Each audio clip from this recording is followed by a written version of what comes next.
Senseless. I mean, the people who say this, they are the accidents of the world. Inna lillahi wa inna ilayhi raji'un. But when a mu'min who understands Allah subhanahu wa ta'ala, when he does research in the creation, when the Muslim scientist looks at the world, automatically he says, Subhanaka faqina azab an-nar. So what did Allah create, my brothers and sisters? Let's look at some of the signs of our Rabb.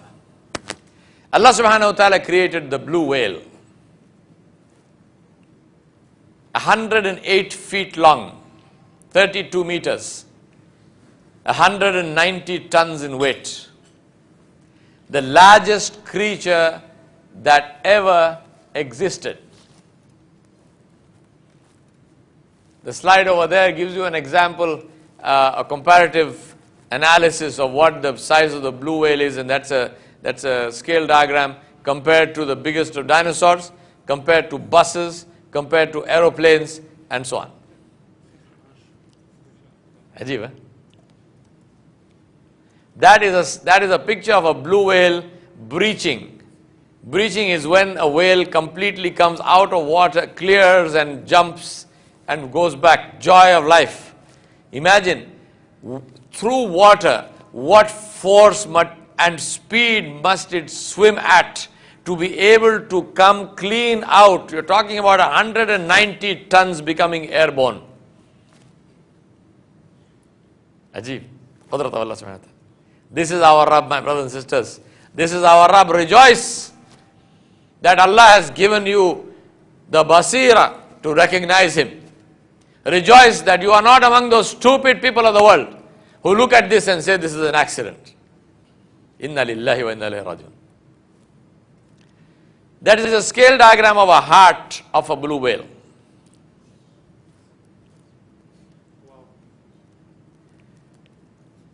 Roughly the heart of a blue whale is the size of a car, an average car.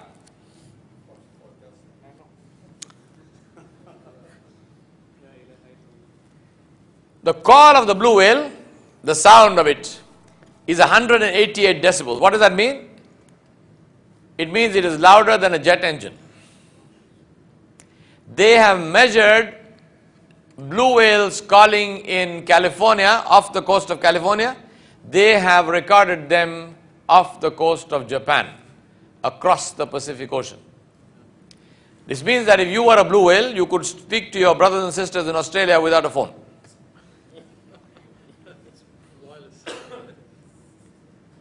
The tongue of a blue whale weighs 4 tons, the size of an elephant. The mouth of the blue whale can hold 90 metric tons. An average Caterpillar dump truck holds 10 tons. The mouth of a blue whale holds the equivalent of 9 Caterpillar dump trucks. But it can't swallow anything bigger than a beach ball. I want to tell you to keep on asking yourself one question every time I give you a fact. And what's the question? Say why. Say what? Why?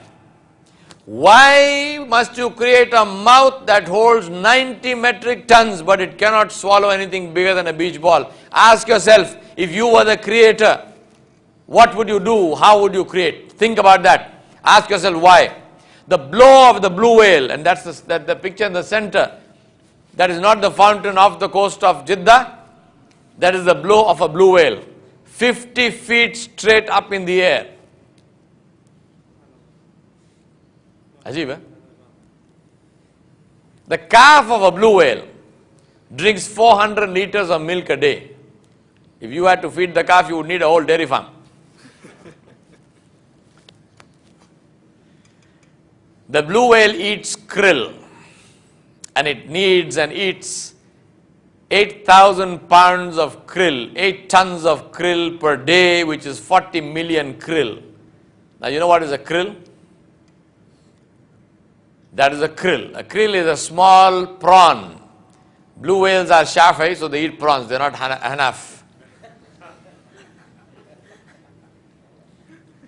Interesting thing about a krill is that little thing has actually a lifespan of up to 10 years if it keeps clear of blue whales, obviously. To give you an idea of how big a krill actually is, that's how big it is. The biggest, the Arnold Schwarzenegger of krills weighs 1 gram.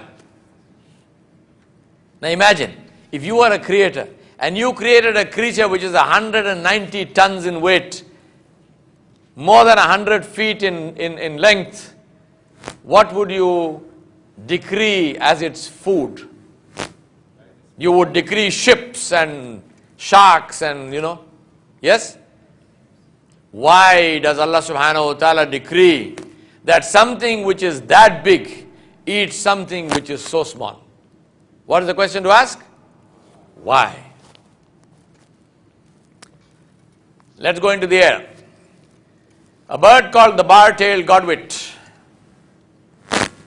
has the longest non-stop